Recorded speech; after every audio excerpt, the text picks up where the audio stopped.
कैसे हो प्यारे बच्चों। आज हम हिंदी विषय में कक्षा 5 पाठ नंबर 5 पाठ का नाम है नदी यहाँ पर। इस पाठ को हम पढ़ेंगे। बच्चों, नदी के बारे में आपने बहुत बार सुना होगा। नदी से पानी जो हमें मिलता है, उस पानी से हम अपने खेतों की सिंचाई करते हैं, जिससे अनाज पकता है और हम भोजन प्राप्त करते हैं। नदी से मिलने वाले पानी से ही जीव जंतुओं की प्यास बुझती है। बहुत सारे जीवों का जीवन भी नदी का पानी ही होता है। नदी अपने सफ़र को लगातार तय करती है। उसके सफ़र में भी बहुत सी रुकावटें आती हैं, बहुत सी कठिनाइयाँ आती हैं, परंतु नदी बिना रुके बिना थके अपने सफ़र में लगातार चलती रहती है। तो बच्चों, आज हम इसी कविता को पढ़ेंगे। नदी यहाँ पर मुड़ती है, फिर चलती ही जाती है। चलते चलते सागर को आखिर में वह पाती है। इस कविता में नदी के बारे में बताया गया है कि नदी यहाँ पर मुड़ती है। एक साइड से जब नदी मुड़ जाती है और उसके बाद फिर लगातार चलती ही जाती है। चलते चलते सागर को आखिर में वह पाती है और लगातार लंबा सफ़र तय करने के बाद आखिर में अंत में वो नदी जो है वो सागर में मिल जाती है।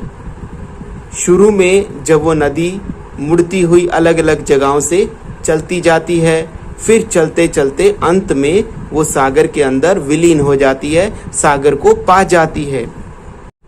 मिलती लंबी राह उसे, देती है सबको पानी।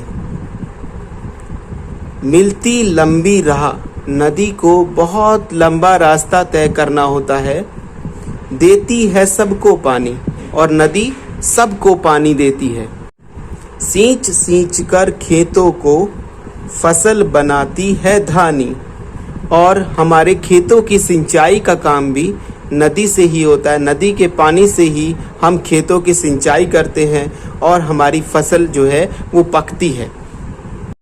चलती किसी जगह सीधी, टेढ़ी होती कहीं कहीं। नदी कोई एक जैसी आकार में नहीं चलती। किसी जगह बिल्कुल सीधी चलती है तो कहीं कहीं पर वो टेढ़ी हो जाती है।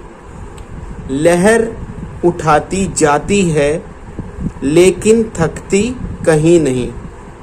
अपने लहरों को उठाती हुई बहती जाती है, लगातार चलती रहती है, लेकिन कभी भी वो थकती नहीं है। अपना सफ़र लगातार चलाती रहती है। कहीं करारों में छिपती मैदानों में आती है। कहीं पर तो वो करारों में छिप जाती है, पत्थरों में छिप जाती है, और कहीं वो मैदानों में, खुले मैदानों के अंदर फिर से आ जाती है। खेल खेलती लुका छिपी, बिल्कुल ही खो जाती है। इस लुका छिपी का खेल खेलते हुए नदी कई बार तो बिल्कुल ही खो जाती है, दिखाई भी नहीं देती। बहुत तेज थी पर्वत पर, लेकिन नीचे जब आई। जब यह पर्वत पर होती है तो बहुत तेजी से बहती है, बहुत बहाव के साथ बहती है, लेकिन जब नीचे समतल पर मैदान में आती है, धीमी धीमी चाल हुई जैसे थककर सुस्ताई। पानी बिखराती जाती, हरियाली फैलाती है। जब यह नीचे आती है तो इसकी चाल धीरे हो जाती है, धीमी हो जाती है।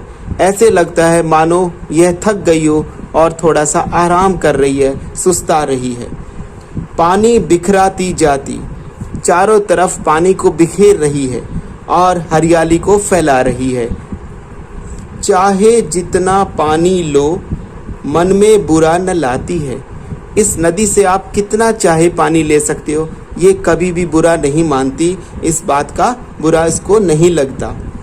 किसे पता है आई कब, मगर रहेगी चलती ही। इसे चलते ही जाना है। किसी को पता नहीं है कब आई थी, कब शुरुआत हुई थी, मगर ये सबको पता है कि ये चलती रहेगी। एक दिए सी जगर मगर सदा रहेगी जलती ही। जिस प्रकार दिया जगमगाहट करता रहता है, उसी प्रकार ये भी दिए की तरह हमेशा जलती रहेगी। सागर में मिल जाने पर फिर बन जाती है सागर। सागर में जब यह मिल जाती है, क्योंकि अंत में नदी सागर में जाकर मिलती है, सागर में जन जाकर ये भी सागर की तरह ही बन जाती है। लेकिन उससे पहले तब तक चलती रहती है रात और दिन। सागर से मिल जाने पर फिर बन जाती है सागर। सागर से मिलकर यह सागर जैसी ही बन जाती है। तब तक चलती रहती है रात और दिन धरती पर, लेकिन तब तक यह अपना सफ़र जारी रखती है और लगातार धरती पर चलती ही रहती है।